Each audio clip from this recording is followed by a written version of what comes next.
Good morning बच्चे। आज हम लोग क्लास 10th में इसके आगे पढ़ चुके हैं उत्सर्जन तंत्र, ठीक है। यानी कि इसके पहले वीडियो में हम लोग पढ़े हैं कि उत्सर्जन और उत्सर्जन के प्रकार, ठीक है। उत्सर्जन किसे कहते हैं, उत्सर्जन कितने प्रकार के होते हैं। इसके आगे आज हम लोग पढ़ेंगे कि मानव में उत्सर्जन या इसी को हम बोल सकते हैं मानवोत्सर्जन तंत्र, ठीक है, जिस इंग्लिश में हम बोलेंगे कि एक्सक्रीशन इन ह्यूमन या ह्यूमन एक्सक्रीटरी सिस्टम, ठीक है। तो हम देखेंगे इसमें कि जो मनुष्य होते हैं उसमें जो अपशिष्ट नाइट्रोजनी पदार्थ जो होता है वह जो यूरिया के द्वारा शरीर से बाहर निकाल दिया जाता है, ठीक है।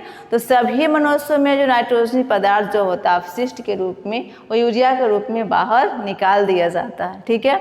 और इसमें जो बाहर निकालने में जो सहायक अंग होते हैं वह होता है मुख्य रूप से मनुष्य में ब्रिक यानी कि किडनी होता है, ठीक है। देखिए मनुष्य में मुख्य उत्सर्जी अंग ब्रिक होते हैं, इसके निम्न सहायक अंग होते हैं। तो जिस तरह से कोई सरल मशीन बहुत से कलपुर्जों से मिल करके एक सिंपल मशीन बन जाती है, एक सरल मशीन बन जाती है, उसी तरह से जो मनुष्य में जो ब्रिक होता है वो कई छोटे छोटे सहायक अंगों से मिल करके उसकी संरचना बनी होती है, ठीक है। इसमें देखेंगे हम पहली संरचना उसमें जो है कि मूत्रवाहिनियाँ, ठीक है। तो मूत्रवाहिनियों को जो इंग्लिश में हम बोलते हैं यूटेरस, ठीक है।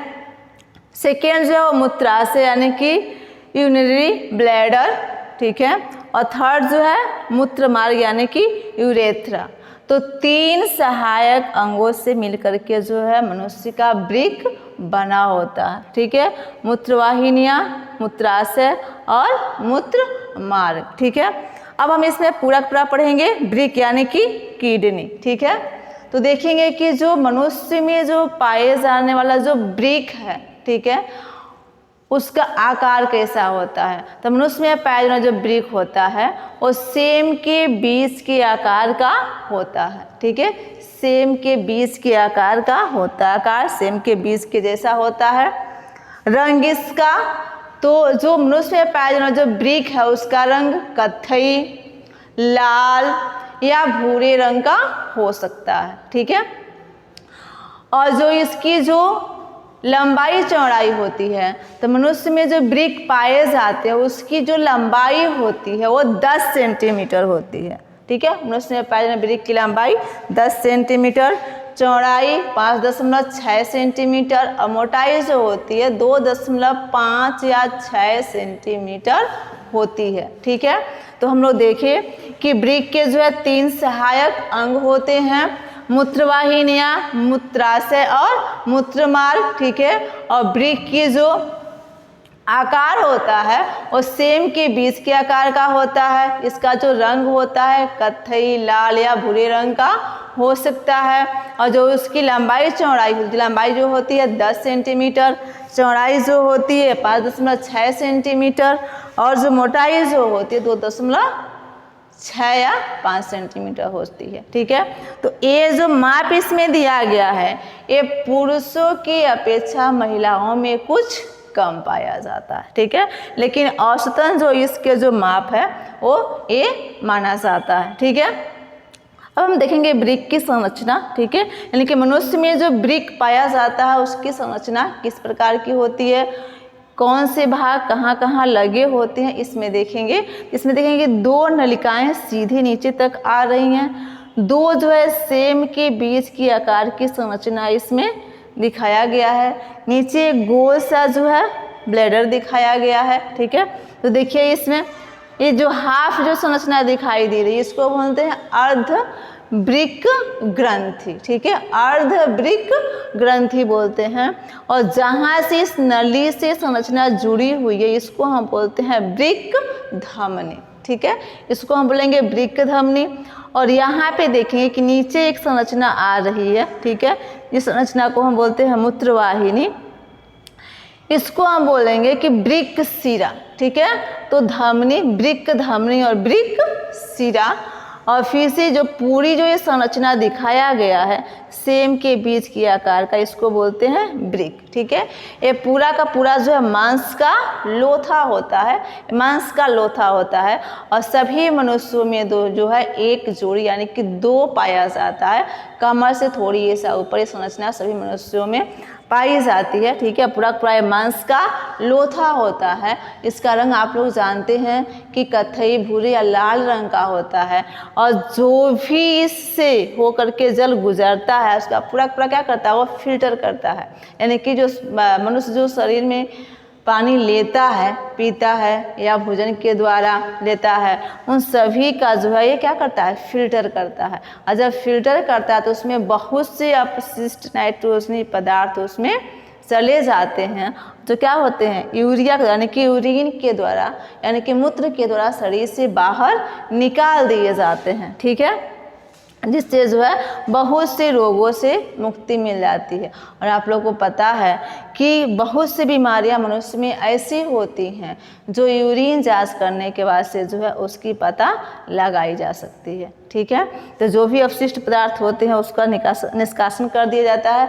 और जितने हम लोग के शरीर में पानी की आवश्यकता होती है उतना हमें प्रचुर मात्रा में मिल जाता है, यानी कि जब हम लेते हैं तो हमें मिल जाता है। जैसे मान लीजिए मैं आप लोगों को पढ़ा रही हूँ, बोल रही हूँ, तो क्या है इसमें भी जल का जो है लॉस हो रहा है, वाटर लॉस हो रहा है। ठीक है, क्योंकि हमारी जो जीभ है वो क्या है, नम है, गीली है, तभी हम क्या कर रहे हैं, जीभ को मोड़ तोड़ करके आपसे बातें कर रहे हैं, पढ़ा रहे हैं। ठीक है, हम देख रहे हैं तो क्या आँख क्या है, नम है, गीला है। तो इन सभी जैविक क्रियाओं के लिए, चलने के लिए, बोलने के लिए, दौड़ने के लिए, भोजन को पचाने के लिए, हर तरह से मनुष्य को क्या है, जल की आवश्यकता होती है। तो देखिए जो नीचे आ रहा है इसको बोलते हैं मूत्रवाहिनी। ठीक है, और ये जो गोल जो संरचना दिखाई गई है इसको बोलते हैं मूत्राशय। ठीक है, और नीचे जो एक किप जैसी संरचना दिखाई गई है इसको बोलते हैं मूत्र मार्ग।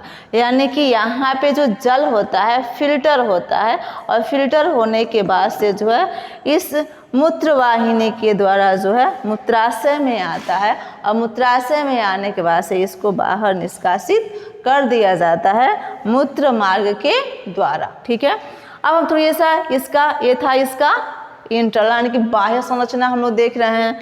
अब इसको क्या कि इसको लैंगिट्यूडनल यानी कि ऐसे अनुदैर्ध्य काट, इसको काट दिया गया, जिसको हम बोलेंगे वृक्क की आंतरिक संरचना। ठीक है, इसमें देखेंगे कि ये जो नली से जुड़ा हुआ है इसको बोलेंगे अग्र महाशिरा। ठीक है, अग्र महाशिरा, देखिए यहाँ से जुड़ा हुआ है इसको शिरा, वृक्क शिरा, इसको बोलेंगे अग्र महाशिरा।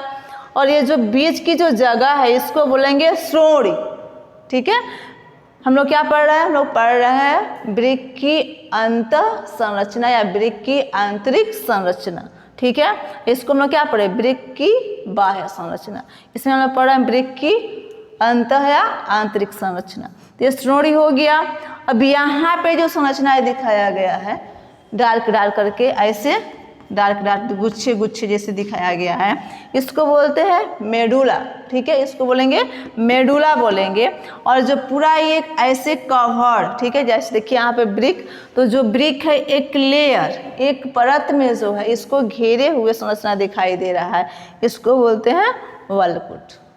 ठीक है, तो वल्कुट तो पूरा का पूरा ये मनुष्य में पाए जाने वाले उत्सर्जी अंग वृक्क की संरचना है। ठीक है, और इस वृक्क की संरचना में आप लोगों ने देखा कि इसके 3 सहायक अंग होते हैं। ठीक है, मूत्रवाहिनी, मूत्राशय और मूत्रमार्ग। यानी कि जब ये पूरा का पूरा जल को फिल्टर कर देता है तो मूत्रवाहिनी के द्वारा होते हुए मूत्राशय में जाता है, और मूत्रमार्ग के द्वारा इसको निष्कासित कर दिया जाता है। ठीक है, और इसमें अंदर कौन कौन से अंग हैं, इसमें आप लोग देखें कि श्रोणि, मेडुला और वल्कुट पाए जाते हैं। ठीक है, तो मनुष्य के शरीर में जो भी अपशिष्ट नाइट्रोजनी पदार्थ होते हैं वो मुख्य रूप से वृक्क के द्वारा जो है निष्कासित कर दिए जाते हैं।